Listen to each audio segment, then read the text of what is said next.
और चलिए बात करेंगे मानसून आने के पूर्व ही आपदा प्रबंधन में अहम किरदार निभाने वाला अमला चौकन्ना हो जाता है। होमगार्ड के जवान भी इस काम में काफी मदद करते हैं। तो मध्य प्रदेश में मानसून का प्रवेश हो चुका है और इसके साथ साथ बाढ़ से बचाव की जो तैयारियां हैं वो शुरू हो चुकी हैं। यानी प्राय एसडीआरएफ के जवान अपनी जान की परवाह करे बिना बाढ़ या फिर आपदा में फंसे लोगों के बीच पहुंचते हैं और उनको सुरक्षित बाहर निकालने का कारनामा कर दिखाते हैं। इस मौसम में जल भराव, बाढ़ जैसे हालात भी बनेंगे।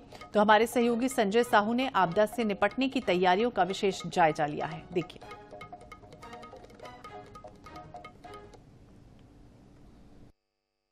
बरसात का मौसम शुरू हो चुका है। प्राकृतिक आपदाएं भी लगभग देखने को मिलती हैं प्राय सभी जगह। इसको लेकर सरकारों द्वारा लगातार तैयारियां की जाती हैं।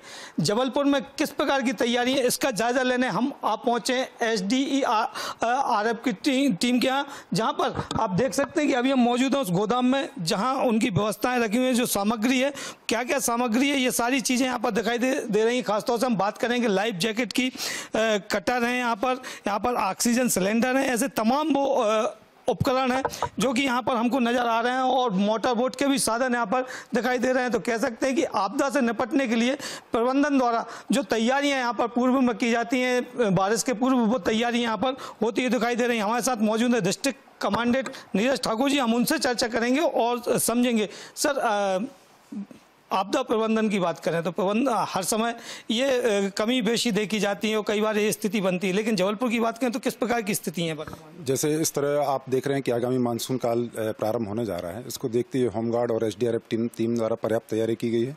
इसमें हमने अपने कार्यालय में एक ईओसी केंद्र स्थापित किया है, जहां पर एक सब इंस्पेक्टर स्तर के अधिकारी 24 घंटे अपनी टीम के साथ मौजूद रहेंगे।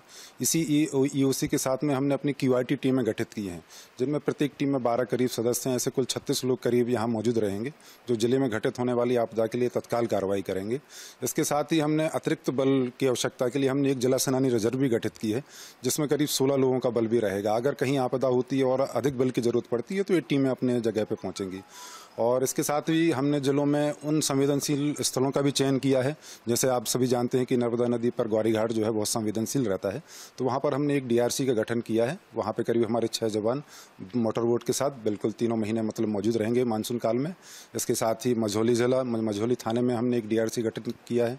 कटंगी और भेड़ाघाट, ये वो जगह हैं जो संवेदनशील रहती हैं मानसून काल में, तो होमगार्ड एसडीआरएफ द्वारा वहाँ पे पर्याप्त बल की तैनाती की गई है। सर, बात करें अचानक बाढ़ आती है, बाढ़ जैसे हालात बनते हैं शहर में, तो उसके लिए क्या व्यवस्थाएं की गई और आपसे समझना चाहेंगे कि यहाँ पर जो उपकरण रखे हुए हैं वो किस प्रकार के उपकरण आप काम यूज करते हैं? जैसे सामान्यतः आप देखते हैं कि जबलपुर शहर के अंदर जल भराव की स्थिति ज़्यादा आती हैं। बाढ़ जैसी संभावनाएं तो चूंकि नर्मदा नदी के क्षेत्रों में ही होती हैं, तो जल भराव में नगर निगम की टीम द्वारा प्राथमिक तौर पर कार्रवाई की जाती है। उसके पश्चात अगर किसी व्यक्ति को जीवित रेस्क्यू करना है तो उसके लिए एसडीआरएफ होमगार्ड का दल जो है अपनी मोटर बोट और जो आवश्यक संसाधन है उसके साथ घटनास्थल पर पहुंचता है और तत्काल परिस्थितियों को देखते हुए कार्रवाई करता है। हम आपसे समझना चाहेंगे, जैसे कि ये जो कुछ सामग्री हमको नजर आ रही हैं, हमारी जनता भी समझना चाहेगी कि ये कौन कौन सी सामग्री किस प्रकार से आप जो है वो यूज करते हैं। जैसे हम इसकी बात करें तो ये कौन सी ऐसी चीज़ है जो यहाँ पर नजर आती है और नजर आ रही है और इसका उपयोग किया जाता है? जी, ये है वुडन चेंसा है। जैसे कहीं लकड़ी कोई पेड़ वगैरह गिर जाता है बरसात के दिनों में, आम दिनों में, कभी भी सूखे दिनों में, तो ये लकड़ी काटने के काम में आता है, ताकि रोड ब्लॉक हो या किसी बिल्डिंग के ऊपर लकड़ी गिर जाती है उसको काटने के काम में आता है। और भी जो उपकरण नजर आ रहे हैं उसके बारे में थोड़ा सा बताएंगे क्या? ये है, इसको कीहोल सा बोलते हैं। जैसे बिल्डिंग क्लोप्स हो जाती है, अंदर कमरे में कोई फंसा हुआ कोई व्यक्ति, तो इसको चालू करके वहाँ पर छेद बनाया जाता है बिल्डिंग में, और उसको बनाकर ये इससे छेद बनाया जाता है। छेद बनाने के बाद ये यहाँ से स्टार्ट होता है, गोल गोल राउंड लेता है, दीवार के अंदर छेद बन जाता है।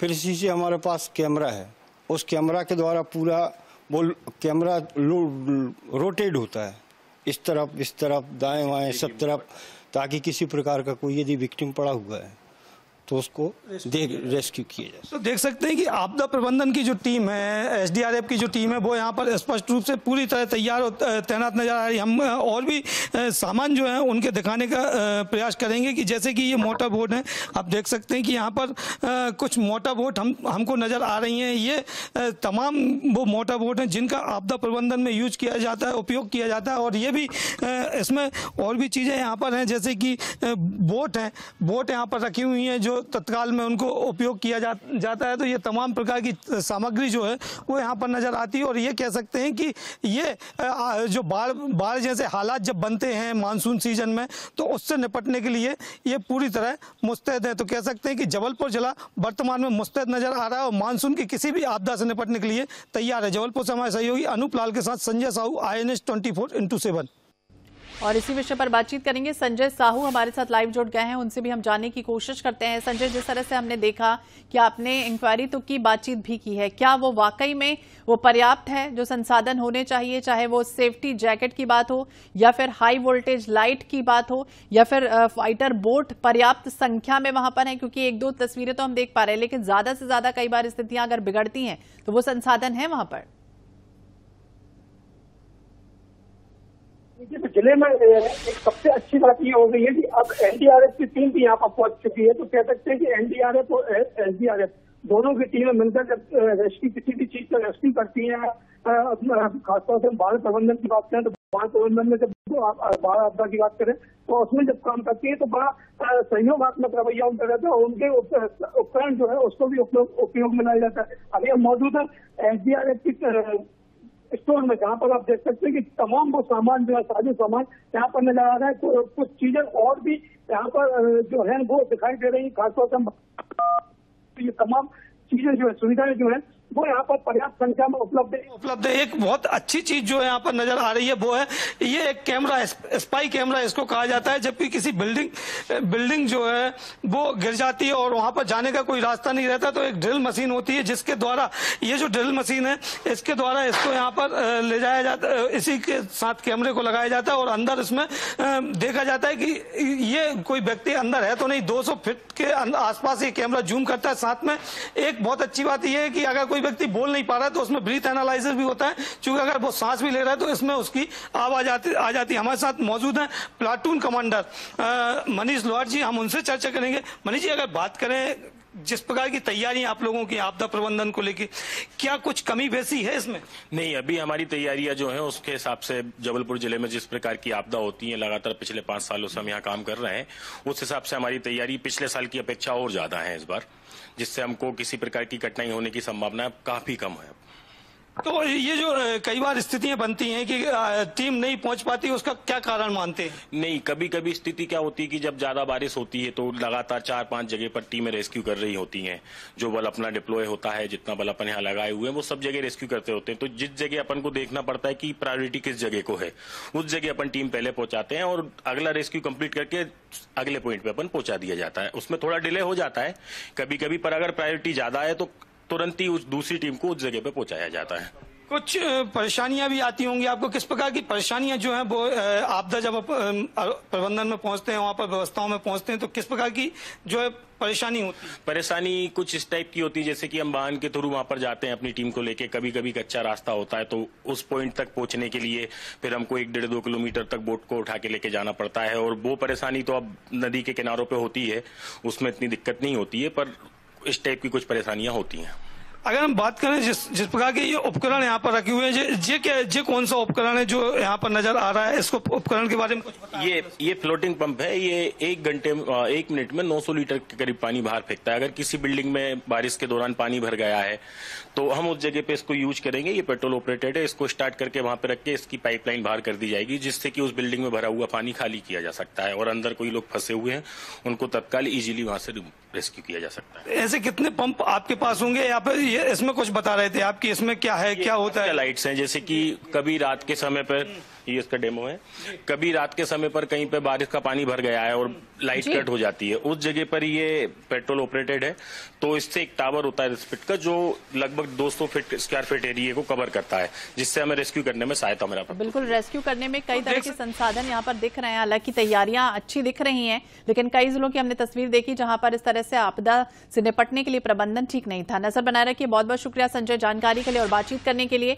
तो आपदा से पहले प्रबंधन कितना, इस पर हम चर्चा कर रहे हैं। चलिए बस्तर आपको ले चलते हैं, जहां बाढ़ को लेकर तो प्रशासन अलर्ट मोड पर है और बस्तर में होने वाली तेज बारिश और बाढ़ की स्थिति को देखते हुए प्रशासन ने एसडीआरएफ टीम को अलर्ट में रहने के निर्देश दे दिए। यानी पिछले साल की आपदा से सबक लिया गया है और एसडीआरएफ की पूरी तैयारी दिख रही है और इस बार एसडीआरएफ ने संसाधनों को और बढ़ा दिया है। अक्सर बारिश में भी आपको याद होगा कि इंद्रावती नदी के दोनों छोर पर जो गांव मौजूद होते हैं वहां पर लगातार बाढ़ का खतरा बढ़ जाता है। तो हरिभूमि और INS 24/7 ने प्रशासन द्वारा बाढ़ आपदा के लिए क्या तैयारियां की हैं, इस मौके पर एसडीआरएफ की टीम किस तरह से काम करेगी, इन तमाम बातों का जिक्र है और जायजा भी लिया है। यानी बाढ़ के समय एसडीआरएफ को बेहद कम समय में ही रेस्क्यू ऑपरेशन अंजाम देना पड़ता है और ऐसे में मानसून से ठीक पहले प्रशासन क्या सारे इंतजाम उसने किए हुए हैं। आपदा प्रबंधन शाखा ने जिला मुख्यालय में कंट्रोल रूम स्थापित कर दिया है। सबसे ज्यादा बाढ़ वाले जो क्षेत्र हैं, चाहे वो बीजापुर हो, सुकमा हो, उसके लिए रेस्क्यू टीम को अलर्ट रहने को कहा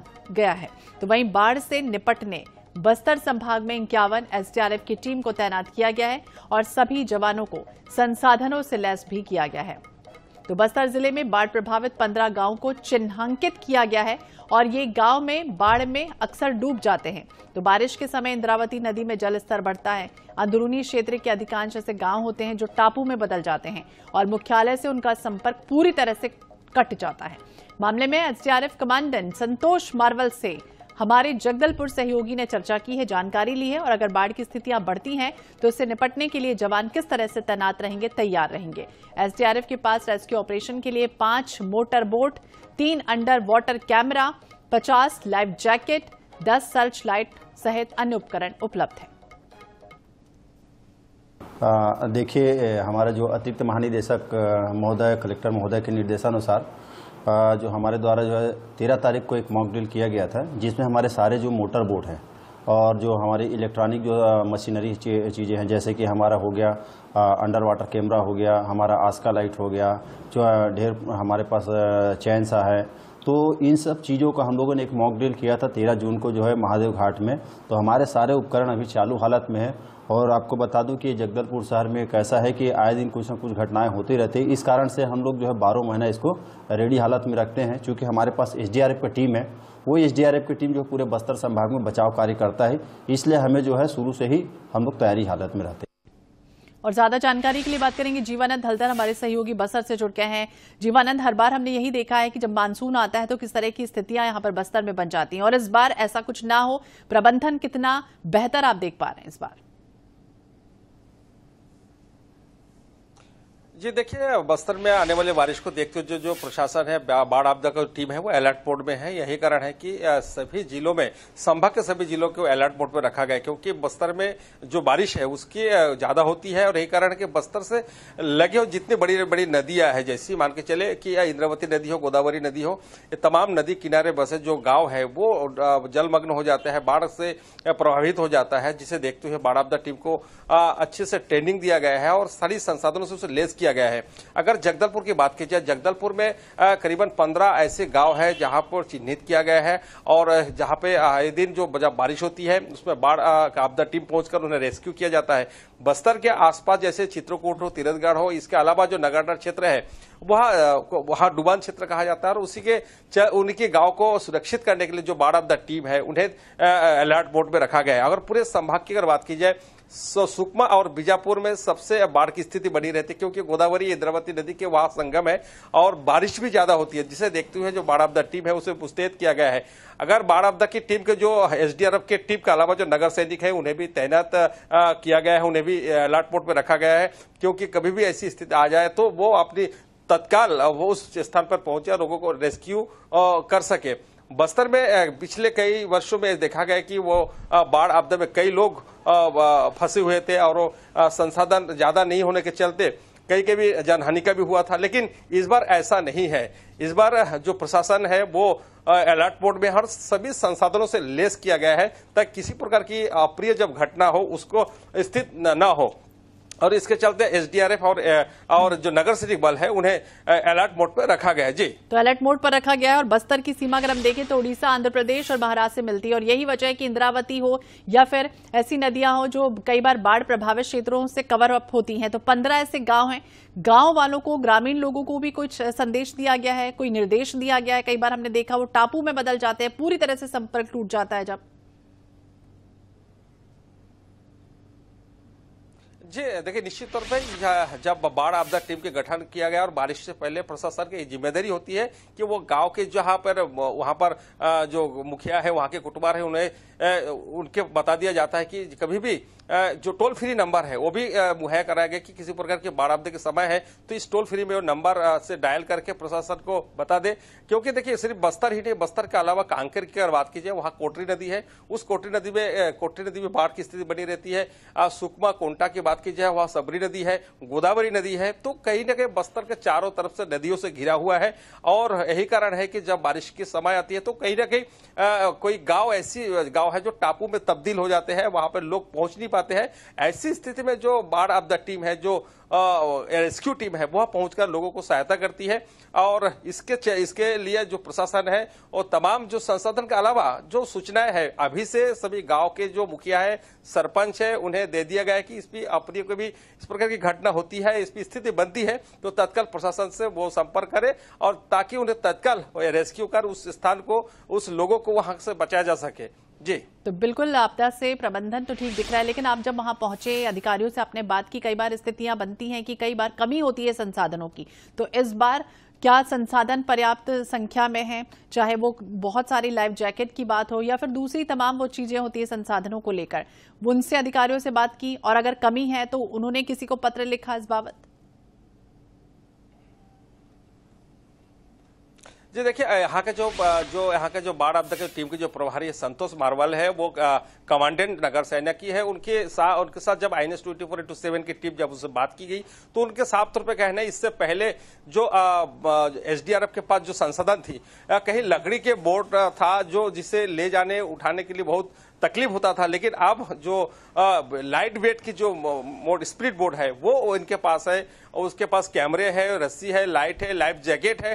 जो पहले जो सामान इनके पास था वो पूरा चेंज करके अभी नए जो संसाधन है उसे रखा गया ताकि जब मौके पड़े तो इसकी उपयोग किया जा सके। आपको ये भी बता देना चाहूंगा, जैसे कांकेर की बात करें, कांकेर में इस प्रकार की जो सुविधा होनी चाहिए थी वहां पर सुविधा नजर नहीं आए, क्योंकि वहां पर जो स्प्लिट बोर्ड की बात की जाए वहां पर सिर्फ एक लकड़ी के ऐसे बोर्ड है जो करीबन 40 लोग लगता है उसे ढोके ले जाने के लिए, जिसकी सूचना, जिसकी खबर बताने पर वहां के जो प्रशासन है वो स्पीड बोट की वहां पर मुहैया कराया गया है। तो कहीं ना कहीं बाढ़ आपदा को लेकर चाहे सभी जिलों के प्रशासन है वो अलर्ट मोड पे नजर आ रहा है ताकि किसी प्रकार की कोई परेशानी ना हो। चाहे बीजापुर की बात, बिल्कुल देखने में और सुनने में तो बड़ा अच्छा लग रहा है कि तैयारियां हो चुकी हैं, प्रबंधन हो चुका है पूरी तरह से, लेकिन जब स्थितियां, अगर आपदा बनती है, कहीं ना कहीं बिगड़ती हैं स्थितियां, तो क्या वाकई SDRF की जो टीमें बनाई गई 51 टीमें वो कारगर साबित होंगी? नजर बनाए रखिए। बहुत बहुत शुक्रिया जीवनानंद बातचीत करने के लिए। और इसी के साथ इस बुलेटिन में फिलहाल इतना ही। बाकी अपडेट्स के लिए आप देखते रहिए INH 24/7। नमस्कार।